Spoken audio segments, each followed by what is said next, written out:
बिस्मिल्लाहिर्रहमानिर्रहीम। अल्लाहुम्मा सल्लि अला सय्यिदना मुहम्मदिन व अला आलिहि सय्यिदना मुहम्मदिन बिक़द्रि हुस्निही व जमालिही। या वारिस हक वारिस सरकार वारिस पाक रहमतुल्लाह अलैह की वज़ादारी से मुतल्लिक आज की वीडियो में हम आपके सामने कुछ वाक़यात बयान करेंगे। किताब हवाला है मिशकातुन नकानी और आफ्ताब विलायत। सरकार वारिस पाक रहमतुल्लाह अलैह ने वज़ादारी के पर्दे में सख्त से सख्त मुजाहिदा सर किया। पाबंदी वज़ा का ये आलम था कि जो बात एक बार आपसे सरजद हो गई फिर वो हमेशा के लिए आपकी मुस्तकिल आदत बन गई। हत्ता कि रोज़मर्रा की ज़रा सी बातों में भी वज़ा की पाबंदी का ख्याल रखा और हर हाल में अपने कौल व फ़ेल को निभाकर अपनी वज़ादारी का सबूत दिया। अपने असूलों की बड़ी सख्ती से पाबंदी फरमाते थे। गर्ज ये कि उठते बैठते खाने पीने नहाने धोने और हर काम में सख्ती से वक्त की पाबंदी का लिहाज रखते थे। हत्ता कि सफ़र के दौरान भी मामूलात की पाबंदी फरमाते थे। और भी तल्ख हो गया जीना वज़ादारी का जब ख्याल आया। आप अपने मुरीदों को भी वज़ा की पाबंदी की तलकीन फरमाते थे। चुनांचे जब किसी बाहिम्मत मुरीद ने इसकी पाबंदी की तो आपने उस पर लुत्फ़ व करम की बारिश फरमा दी। चुनांचे इसी सिलसिले का एक हैरतनाक वाक़या पेश किया जाता है। अज़ीमाबाद के एक वकील मोहम्मद यहिया साहब वासी हमेशा से अपने दस्तूर के मुताबिक मखसूस तारीखों में बड़ी पाबंदी से सरकार के पास हाजिर होते थे। एक मरतबा उन्हें मखसूस तारीखों में उनकी बेटी को नागहीना हैज़ा हो गया और जिसकी जान के लाले पड़ गए, मगर वकील साहब अपनी बीमार बेटी को इसी दगरगू हालत में छोड़कर अपने घर से रवाना हुए और दस्तूर के मुताबिक सरकार की खिदमत में हाजिर हुए। दूसरे दिन अज़ीमाबाद से डॉक्टर असद अली खान साहब का तार आया कि लड़की का इंतकाल हो गया है। जब वकील साहब की बेटी की मौत का खबर सरकार आलम तक पहुंची तो आपने वकील साहब को पास बुलाकर फरमाया, वकील साहब तुमने अपना वज़ादारी दिखा दी, लेकिन अक्सर मरीज़ों को सकता भी हो जाता है और तीमारदार समझते हैं कि मर गया। उस वक्त तो हाज़रीन ने सरकार अक़दस को इस गुफ्तगू का मतलब ना समझा, मगर तीसरे दिन वकील साहब के बरादर निस्बती नवाब से इमदाद साहब का ख़त आया कि मरने के 6 घंटे बाद लड़की दोबारा ज़िंदा हो गई है और अब अच्छी हालत में है। और ये बिल्कुल वही वक्त था जब सरकार आलम पनाह की ज़बान अक़दस से हयात अफरोज़ अल्फाज सादिर हुए थे। सरकार वारिस पाक रहमतुल्लाह अलैह तमाम उम्र राज़ी बर रज़ा इलाही रहे। आप फरमाया करते थे कि महबूब की शिकायत मज़हब अशाक में कुफर है। चुनांचे फ़कीर को चाहिए कि हर हाल में खुश रहे, क्योंकि माशूक का तरसाना और हजाब व अताब ही रहम व फजल है। इसलिए आप अपनी तकलीफ़ किसी से बयान ना करते, खुदा सब देखता है। और फिर भला माशूक की दी हुई तकलीफ़ के किसे मुयस्सर आती है। इसलिए आशिक को लाज़म है कि सर कट जाए मगर शिकायत ना करे, क्योंकि कातिल भी तो गैर नहीं है। आप अपने मुरीदों को यही फरमाते थे कि तकलीफ़ और राहत सब खुदा की जानिब से है, तो फिर शिकायत किस से करोगे।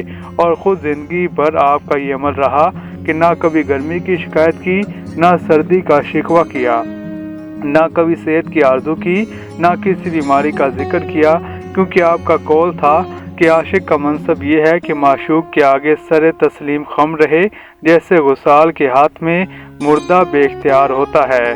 और तस्लीम और रज़ा जब है ये कि शर को भी खैर समझे, और खैर तो खैर ही है।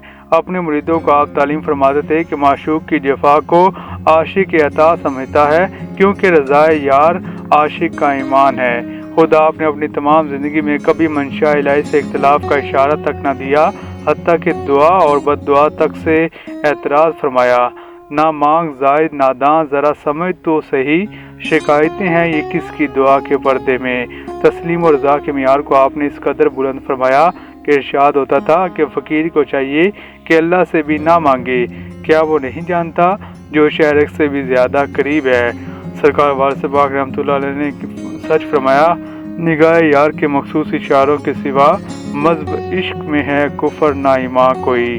अपने फ़कीरों को आप दुनिया से बेनियाजी का सबक देते हुए फरमाया करते थे, फ़कीर को किसी से नाखुश नहीं होना चाहिए। इससे मतलब नहीं कि इसे कोई खुश है या नाखुश, क्योंकि आशिक ना तारीफ़ से खुश होता है ना मलामत से रंजीदा। इस तरह आशिक सब को छोड़ता है तो यार से मिलता है।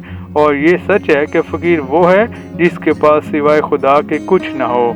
सरकार वारिस पाक रहमतुल्लाह अलैह की आफ्ताब विलायत का रुहानी सरापा शरीफ کتنے روشن ہیں وہ آراز، کتنے شری ہیں وہ لب، راستہ کٹ جائے گا ذکر بتا کرتے چلو۔ چہرہ کتابی سرکار وارث پاک کا رحمۃ اللہ علیہ کا چہرہ کتابی شگفتہ اور نورانی تھا، پیشانی کشادہ، بینی بلند، دہن تنگ، ہونٹ گلابی باریک اور نازک جن پر مسکراہٹ کھلی رہتی تھی، آنکھیں عقابی اور شرمیلی اور شرابی جیسے دو کوثر کے پیالے، پلکیں دراز جیسے حجرہ انوار الہی کی چلمنے، دانت نہ بہت چھوٹے نہ بڑے بلکہ متوسط جیسے سچے موتیوں کی چمکدار لڑیاں، سر کے بال بل کھائے ہوئے چمکدار، کبھی نرمہ گوشت کبھی شانے تک، ہتھیلیاں گداز اور پرگوشت، انگلیاں لمبی لمبی پتلی پتلی، ہاتھ لامبے، شانے گول، سینہ آئینے کی طرح صاف و شفاف، گردن نہایت خوش نما اور اونچی، سر مبارک سب میں بلند، بھویں دراز محرابدار، پائیں مبارک متوسط، تلوے پھول کی طرح نرم و نازک، آئینے کی طرح صاف و شفاف تھے،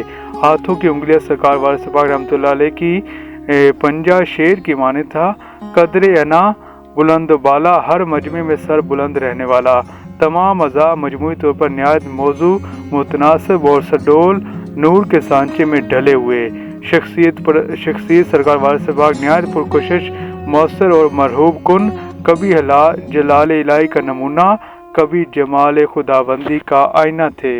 سرکار وارث پاک رحمۃ اللہ علیہ کی یہ خوبصورت باتیں ہم آپ تک پہنچا رہے ہیں۔ مزید معلوماتی ویڈیوز کے لیے سرکار وارث پاک کی اس مخصوص معلوماتی ویڈیوز کے لیے سلسلہ وارث آفیشیل کو سبسکرائب کریں اور یہ معلوماتی ویڈیوز دوسروں تک پہنچائیں۔